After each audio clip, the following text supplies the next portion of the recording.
ஆன்மீக நண்பர்கள் அனைவருக்கும் அன்பு கலந்த வணக்கங்கள். இன்றைக்கி நாங்கள் ஆன்மீகம் சம்மந்தமான பதிவில் பார்த்தீங்கன்னா, வெள்ளிக்கிழமை என்ன செய்யலாம், என்ன செய்யக்கூடாது அப்படின்னு சொல்லி தெரிஞ்சு கொள்ளலாம் வாங்க.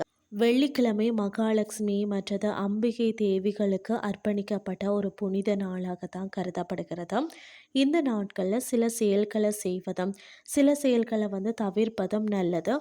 அது என்னன்னு சொல்லி தான் நாம் பார்க்க போகிறோம். செய்யக்கூடியவை பார்த்திங்கன்னா, வீட்டில் மகாலட்சுமி தேவியை பூஜித்து செந்தாமரை மலர் கொண்டு அர்ச்சனை செய்யலாம். இது செல்வ வளத்தை அதிகரிக்கும்னே சொல்லலாம். மாலை நேரத்தில் பசுவிற்கு உணவளிப்பது வீட்டில் செல்வம் சேர்க்கும். மற்றது வெள்ளி பொருட்களை அணிந்து கொள்வதும் நல்லது. நல்லெண்ணெய் ஊற்றி விளக்கேற்றி வழிபாடு செய்யணும்.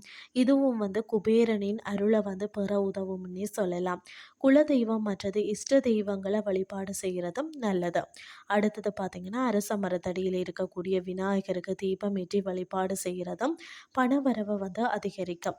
வெள்ளிக்கிழமை விரதம் இருந்து பார்த்திங்கன்னா, மகாலட்சுமி, முருகன், சுக்கிரன் ஆகியோரின் அருளை பெறலாம். வீட்டை சுத்தமாக வச்சிருக்கிறத மகாலட்சுமியை வரவேற்கும்னே சொல்லலாம். அடுத்தது அரிசி, பருப்பு, பணம் போன்றவற்றை தானம் செய்கிறது நல்லது. மஞ்சள், குங்குமம் இது போன்றவற்றை பயன்படுத்துவதும் நல்லது. அது மட்டுமில்லாமல் வெள்ளிக்கிழமையில் புதிய ஆபரணம், குறிப்பாக தங்கம் வாங்குவதற்கு சிறந்த நாளாகவும் இருக்கிறது. இப்போ வாங்க செய்யக்கூடாத விஷயங்கள் என்னென்னு சொல்லி பார்க்கலாம். முடி வெட்டுதல், மற்றது பார்த்திங்கன்னா முகச்சவரம், நகம் வெட்டுதல் போன்றவற்றை வெள்ளிக்கிழமைகளில் செய்யக்கூடாது. பூச்சி அறை பொருட்களை வெள்ளிக்கிழமையில் சுத்தம் செய்யாமல் முந்தைய தினம் சுத்தம் செய்து வச்சுக்கொள்ளணும். உப்பு, தயிர், பருப்பு போன்ற பொருட்களை கடனாக கொடுக்கவோ அல்லது வாங்கவோ கூடாது. வெள்ளிக்கிழமையில் அவசர தேவையின்றி மருந்து மாத்திரை வாங்குவதை தவிர்க்கிறது நல்லது. இது எதிர்மறை எண்ணங்களை ஏற்படுத்தும். மாலை நேரத்தில் பார்த்திங்கன்னா, வீட்டை இருள் சூழ்ந்ததாக வச்சிருக்கவே கூடாது. பெண்கள் தாங்கள் அணிந்திருக்கக்கூடிய ஆபரணங்களை வெள்ளிக்கிழமையில் கலற்றவோ சுத்தம் செய்யவோ கூடாது. யாருடனும் தகராறு செய்யவோ கோவப்படவோ கூடாது. அது மட்டும் இல்லாமல் வெள்ளிக்கிழமையில் பழைய துணிகளை தைக்கக்கூடாது.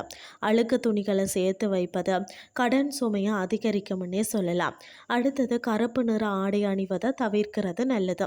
இந்த வழிமுறைகளை பின்பற்றுவதன் மூலம் வெள்ளிக்கிழமையில் மகாலட்சுமியின் அருளை பெற்று செல்வ வளத்தை மேம்படுத்தலாம். இன்றைய ஆன்மீகம் சார்ந்த பதிவு உங்களுக்கு பிரயோசனமாக அமைஞ்சிருக்கும்னு சொல்லி நான் நம்புகிறேன். இதே மாதிரி மற்றும் ஒரு ஆன்மீகம் சார்ந்த பதிவோடு உங்களை சந்திக்கிறேன். நன்றி.